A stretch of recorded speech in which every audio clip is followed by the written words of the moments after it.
নমস্কার বন্ধুরা, আজকের ভিডিওতে আমি আপনাদের দেখাবো কিভাবে বাড়িতে বসে মোবাইল ফোন ব্যবহার করে মোবাইলের গ্যালারিতে থাকা ইমেজ অথবা ক্যামেরা দিয়ে স্ক্যান করা যে কোনো ডকুমেন্টকে কিভাবে পিডিএফ ফরম্যাটে করবেন। এছাড়া পিডিএফ ফাইলের সাইজ কিভাবে কম করবেন বা কম্প্রেস করবেন সব কিছু বিস্তারিতভাবে আলোচনা করব।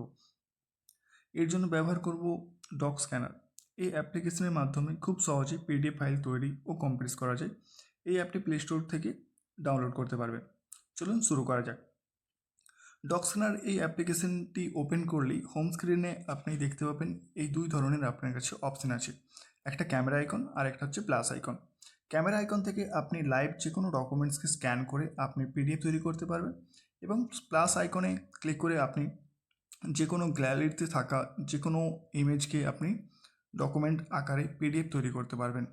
চলুন আমি আপনাদেরকে প্রথমে দেখিয়ে দিচ্ছি ক্যামেরা আইকনে ক্লিক করে কিভাবে আপনি লাইভ যে কোনো ডকুমেন্টকে স্ক্যান করে পিডিএফ তৈরি করতে পারবেন। চলুন শুরু করা যাক।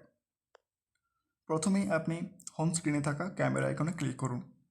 ক্যামেরা আইকনে ক্লিক করার পর আপনি যে ডকুমেন্টসটি স্ক্যান করতে চাইছেন সেই ডকুমেন্টটিকে আপনি পরিষ্কারভাবে একটি ডকুমেন্টটি স্ক্যান করে নিন।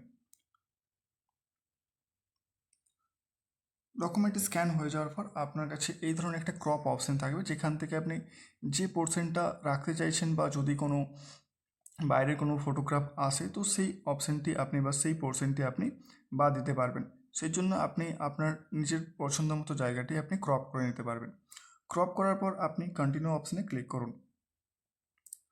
কন্টিনিউ অপশানে ক্লিক করার পর এখানে আপনি আরও ইমেজ আপনি নিতে পারবেন, যেখান থেকে ধরুন আপনি যদি চান যে একের বেশি বা 2টি 3টি 4টি বা অনেক যদি পেজ আপনি স্ক্যান করে ডকুমেন্ট করতে চান তো সেক্ষেত্রে আপনি একাধিক ছবি তুলতে পারেন। এরপর আপনি সমস্ত ছবি তোলার পর ঠিক এই যে টিক চিহ্নটি দেখতে পাচ্ছেন, এই টিক চিহ্ন অপশানটিতে ক্লিক করুন। টিক চিহ্ন অপশানটিতে ক্লিক করলেই আপনি এই যে কালার ফিল্টারটা আসছে এটাকে চেঞ্জ করতে পারেন এবং বিভিন্ন ধরনের এডিট করতে পারবেন। এখানে আপনি চাইলে হাইলাইট করতে পারবেন, কপি করতে পারবেন, কোনো ওয়াটারমার্ক দিতে চাইলে ওয়াটারমার্ক দিতে পারবেন। এছাড়াও এই যে কালার ফিল্টার অপশান আছে, কালার ফিল্টার অপশানে ক্লিক করলে আপনি বিভিন্ন ধরনের ইমেজের যে কোয়ালিটি সেটাকে চেঞ্জ করতে পারবেন। চাইলে আপনি অরিজিনাল মোডে রাখতে পারেন বা সফট টোন, আপনার নিজের পছন্দ মতো যে কোনো একটি কালার ফিল্টার আপনি চুজ করে নিন। আমি অরিজিনাল মোডে দেখাচ্ছি আপনাদেরকে। আপনার কালার ফিল্টার চুজ করা হয়ে গেলে আপনি এই যে নিচে ঠিক চিহ্ন অপশানটি আছে এই অপশানটিতে ক্লিক করুন। ক্লিক করার পর আপনার কাছে এইটা আবার যদি আপনি চান এডিট করতে, সেই জন্য আপনার কাছে অপশানটা আসছে।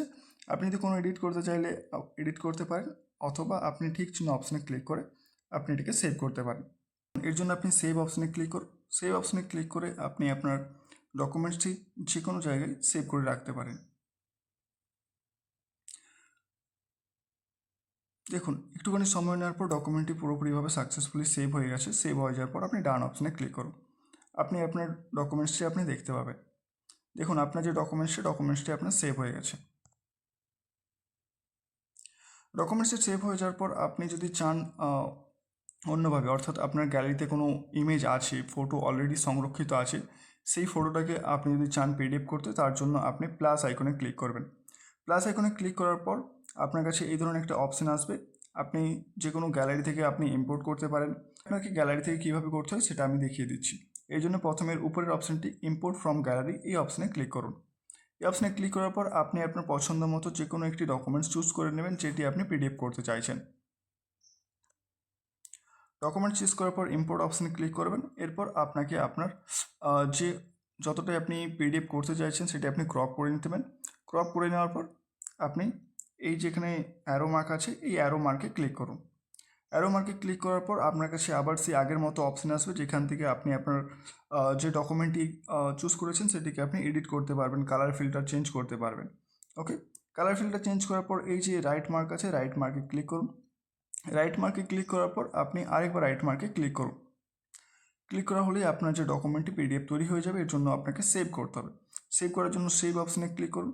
সেভ অপশানে ক্লিক করার পর যদি আপনি চান কম্প্রেস করার জন্য কম্প্রেস নাও অপশানে ক্লিক করবেন।